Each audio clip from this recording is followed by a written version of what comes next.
Assalamualaikum warahmatullahi wabarakatuh. Alhamdulillahi wahda, wassalatu wassalamu ala rasulillah. Pembahasan singkat pada hari ini, kita akan membicarakan tentang sakaratul maut. Ikhwatal iman, ketika seseorang sedang sakaratul maut, maka Allah subhanahu wa ta'ala mengutus. Ada yang mengatakan 4 malaikat. 1 malakul maut, memang tugasnya hanya mencabut nyawa saja, namanya disebut malakul maut. Kemudian yang 3 itu disebut rusulul maut. Makanya Allah subhanahu wa ta'ala berfirman di dalam Al-Quran, tawafatkum rusuluna, maka mereka diwafatkan oleh rusuluna, utusan-utusan kami, menggunakan kata jamak. Lah tugas 3 malaikat ini, pertama mengambil kain kafan dari surga, yang kedua membawa hanut, minyak wangi dari surga, dan yang ketiga menghabar gembirakan kalau dia ruhnya orang beriman, sebagaimana firman Allah azza wa jalla, innalazina qalu rabbunallah summa istaqamu tatanazzalu alaihimul malaika alla takhafu wa la tahzanu wa abshiru bil jannati allati kuntum tu'adun.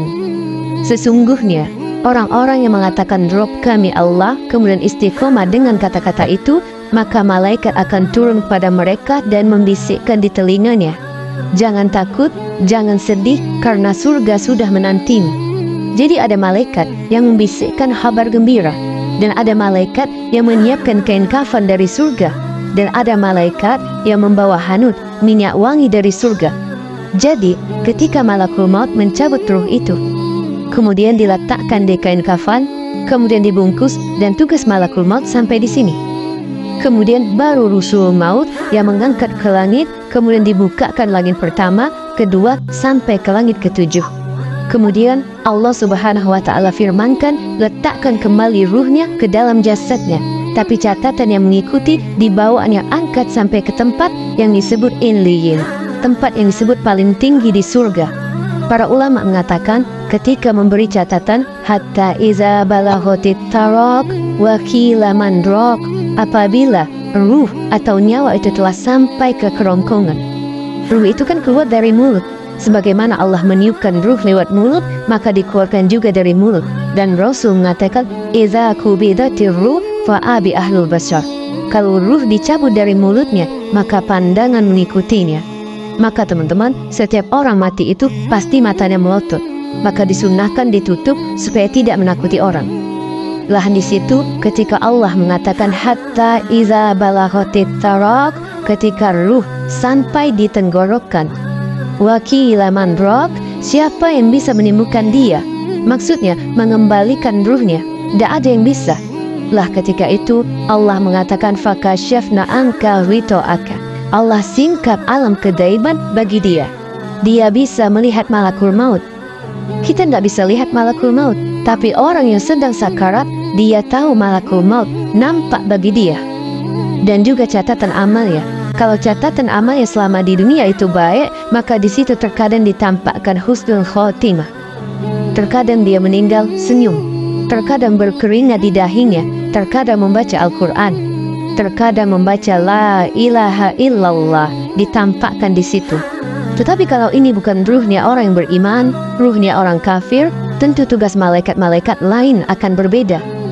Karena kain kafan diambil dari neraka dengan bau busuk yang luar biasa, yang membisikkan pun membentak-bentak dan mengatakan, ya ayyatuhan nafsul khabisa, wahai jiwa yang buruk, ukhruji ila sakhatin mir rabbik, keluar karena Allah sudah menanti dengan kemurkaannya. Ruh ini takut mau keluar, maka ruh dipaksa keluar sampai Rasul mengatakan seperti safun. Safun itu semacam celurit, semacam senjata bengkok, kemudian dimasukkan ke dalam bulu kambing wol. Bulu kambing wol yang belum dicukur itu kan gimbal-gimbal bulunya, dimasukkan ke dalam bulu kambing wol, kemudian disiram kambing itu, maka akan nempel bulu-bulunya. Kemudian dipaksa pisau itu ditarik sehingga merontokkan bulu-bulunya. Begitulah Allah gambarkan lewat lisan Rasul bagaimana kematian orang kafir. Lah saat itulah maka orang itu akan menyesal.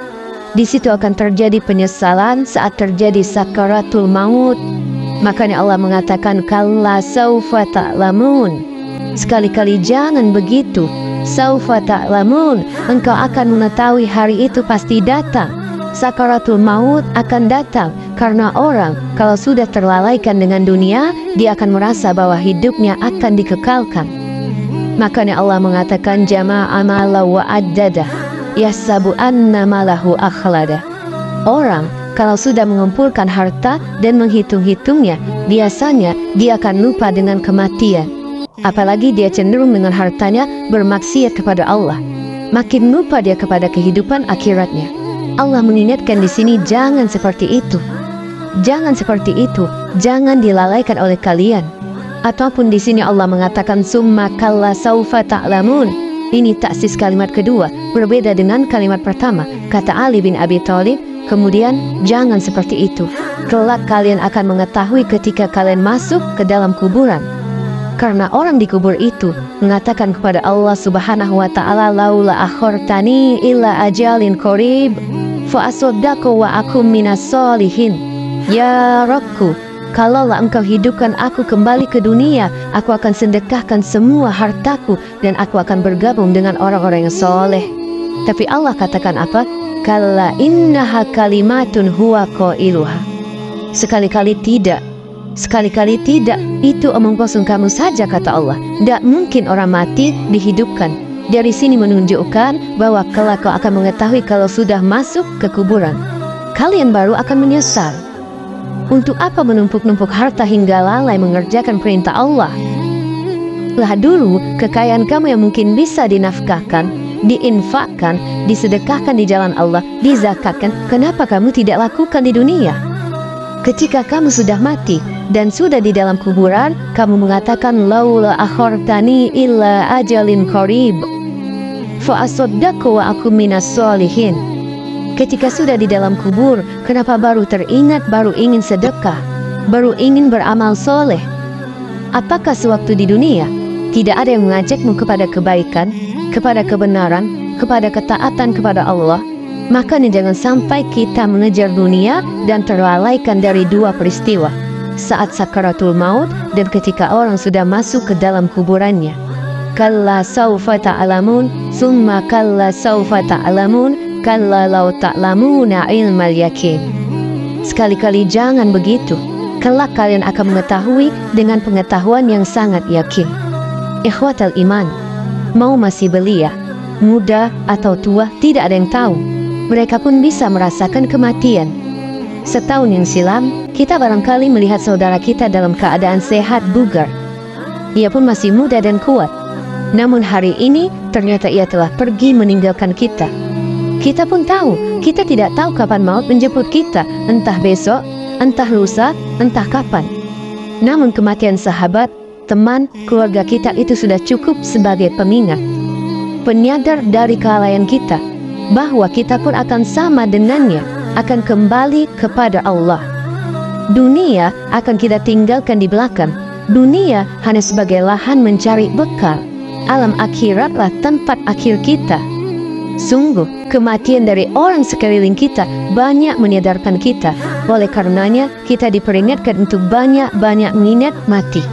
Abu Darda berkata, jika mengingat mati, maka anggaplah dirimu akan seperti orang-orang yang telah meninggalkanmu. Barakallahu fikum, subhanakallahumma bihamdika, asyhadu an la ilaha illa ant, astaghfiruka wa atubu ilaik.